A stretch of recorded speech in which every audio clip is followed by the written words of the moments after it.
So ayan guys, paano magkabit ng SEC Aerox V2 155. So mga bossing, kailangan tanggalin nyo lang yung mga tornilyo dito. May lock po yan para matanggal ninyo itong part na to.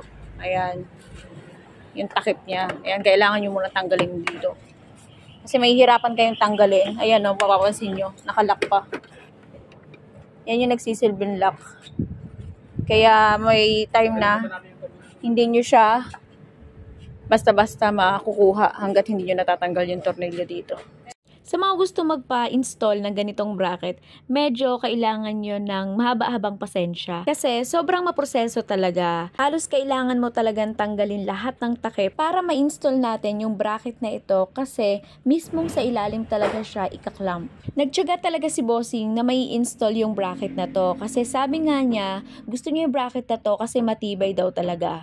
At maging yung part na rin po na ito, kailangan tanggalin nyo din po kasi meron din po tayong ilalagay dyan. Dito sa part na to, kailangan gamitan nyo siya ng flat screw para hindi po kayo mahirapan kasi medyo matigas siya tanggalin pag hindi kayo gumamit ng flat screw. Pero nasa sa inyo na rin po yan mga bossing. Kung ano po yung gusto nyo gamitin, kayo po yung bahala. Basta ingatan lang po natin na huwag magasgasan yung motor natin. At ayan na mga bossing, after natin matanggal yan, syempre meron pa po tayong tatanggalin na tornilyo dito po sa both side ng motor natin. Etong part na to, ayan, nakikita nyo po ba yan? Yung tatanggalin ni Kuya, yan po yung tatanggalin ninyo. Next naman natin mga bossing, tanggalin naman natin yung tornilyo ng ating shock. Kasi meron tayong part sa bracket na ipapasok dyan para maging mas matibay yung kapit ng bracket natin. Ma-install nyo lang na maayos yung bracket at mahigpitan yung tornilyo doon sa shock. Goods na yon, madali na lang yung ibang parts. Sa pagtanggal lang ng kaha niya, medyo mahihirapan kayo at maproseso.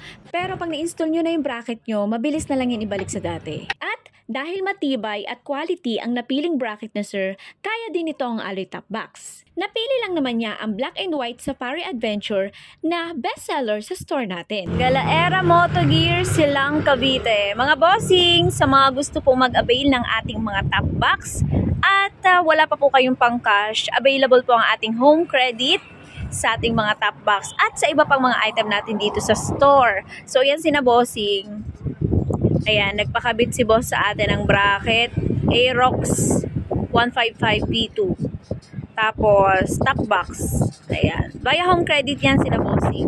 Worth 8,000 lang yung na-avail nila. Basta maka 5,000 lang kayo dito pataas.